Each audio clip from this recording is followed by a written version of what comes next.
The Department of Immigration says boat arrivals from Vietnam are at their highest level in 20 years.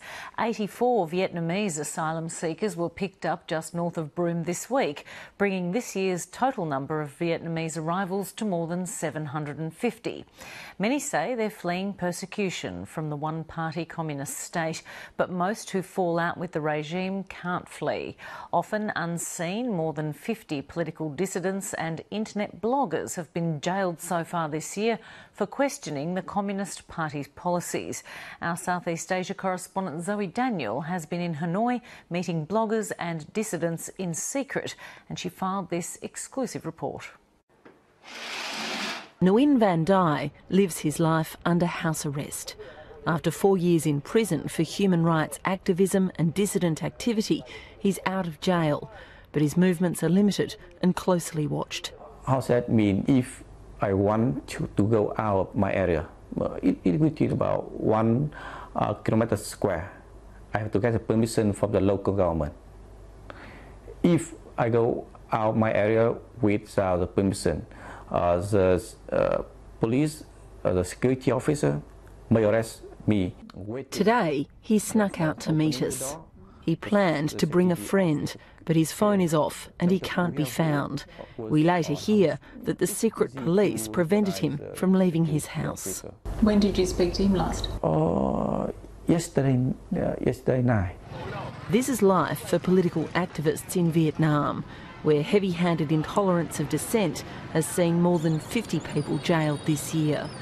Those who are not in prison spend their lives dodging the authorities as they attempt to raise questions about government policies and human rights in a country that's struggling to enforce authoritarian rule on an increasingly better informed community. The political system is very poor and is controlled by only Communist Party. That is not good for our country. We need the multi-party system in Vietnam. It is the rights of Vietnamese people and it's fair for everyone in Vietnam. There are a number of key issues that have triggered recent protests in Vietnam, and with them the arrest of activists and bloggers who promote discussion on the internet. Chinese claims on disputed territory in the South China Sea have sparked angry scenes and mass arrests by the Vietnamese authorities, who don't tolerate street protests. Grandmother Bui Thi Minh Hang spent 5 months in jail after she joined protests against land being seized for development by Chinese companies. I had to lie in between people who had AIDS. They were bleeding, mucus was coming out, and that's how they tortured me, by placing me in these conditions. She cut herself with a razor blade to protest against the treatment that she received. She's aware that by continuing to blog and by talking to us, she's risking being jailed again. I am no longer scared. There are countless stories of mistreatment and brutality perpetrated by Vietnamese security forces. Nguyen Hoang Vi is a redemptorist blogger who campaigns for freedom of religion, another hot-button issue for authorities intent on quashing dissent and difference.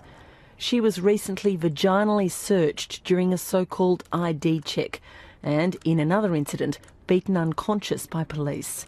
Her participation in a human rights picnic, where she distributed the Universal Declaration of Human Rights, to which Vietnam is a signatory, resulted in her sister being beaten up. Her elderly mother was burnt by police with a cigarette. When Hoang Vi meets us, she's been on the run for a week, unable to go home because it's surrounded by security forces.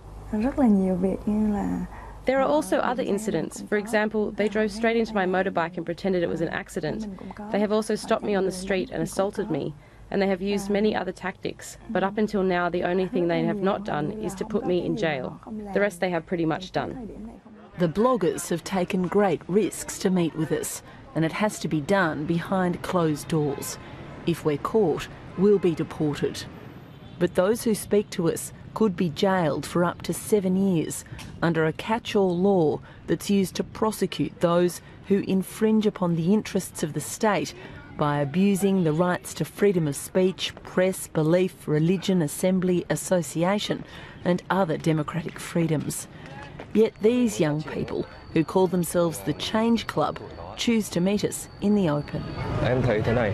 This is how I see it. The biggest issue facing Vietnam in the democratisation process is not going to be from the government, but from society. But that's something that the government of Vietnam is going all out to prevent. Zoe Daniel, Lateline.